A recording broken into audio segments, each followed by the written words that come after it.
everybody, this is Grace. In this video, I'm going to talk about dysfunctional family, but it's not going to be a blood relation. Okay? I'm not saying adopted either. It's say, new brother-in-law.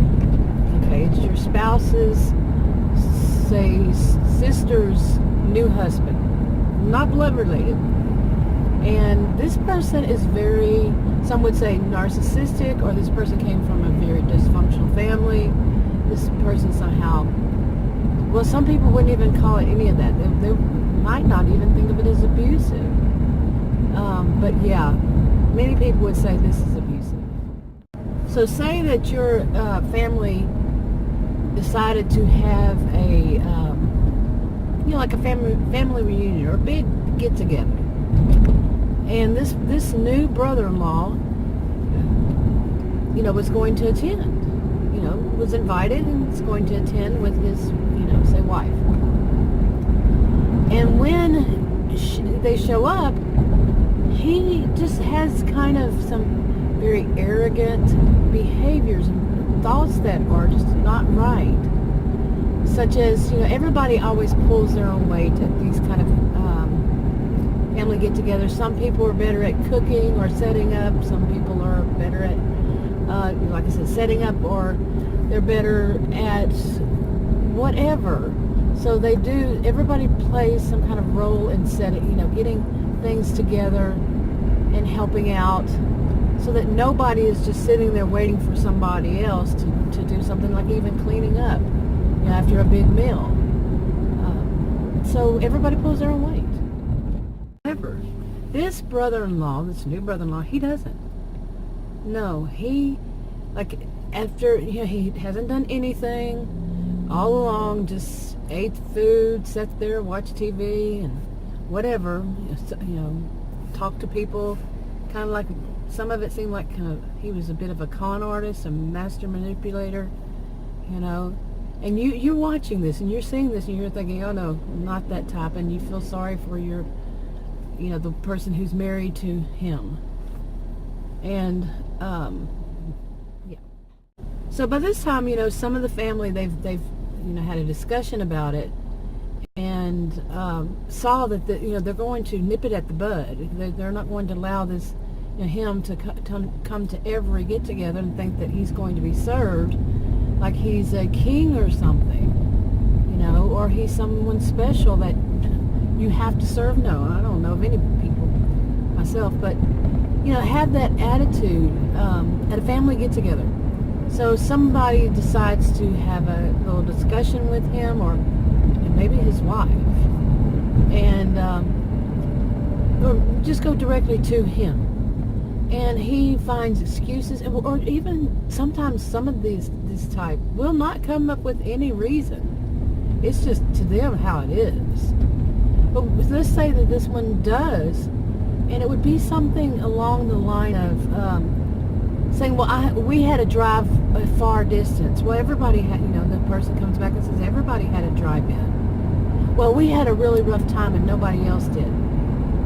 Well, see, they're always going to have a reason why they are above it all. They, or they, just any kind of thing that keeps them from having to do anything.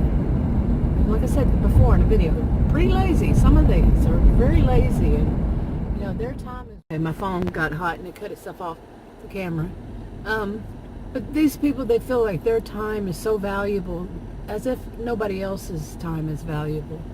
But they don't see that they need to do anything.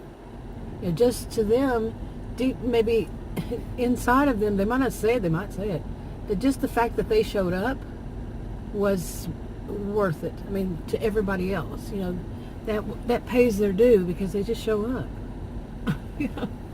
Yeah, no, this type, they have that kind of arrogance, that kind of sense of self.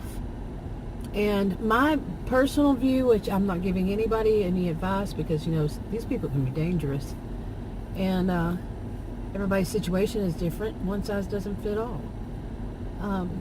But to me, depending, I'm not saying 100% across the board I would do this, but my thought would be to say, once having a discussion and this person comes up with those kinds of excuses, or even says something as bad as, well, we should let the women do it. They really love doing stuff like that. I wouldn't want to get in their way or take something from them.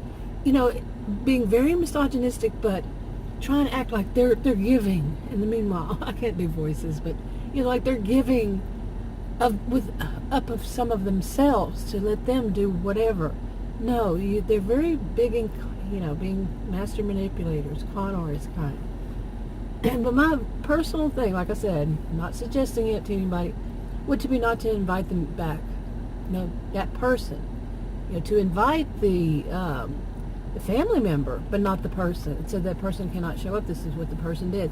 My view more on these things is to be straightforward. You know, and to say, this is the reason, this was the behavior we observed, and we're not going to allow that to be around other people, period. Now, the reason for that is this kind of thing spreads like a virus. You know, can spread like a virus. And just, even if nobody else picks up, you know, there's debate there, if somebody else would pick up that kind of behavior. But you kind of question when it's somebody, you know, like in family get-togethers, there's going to be young children. But this kind of attitude, and other people would hear or would see, that could be very damaging to some people, like especially in that one, if this man said that that's what women love to do, you know, was very misogynistic all the while, that's damaging to the women, and it could to some of the men too.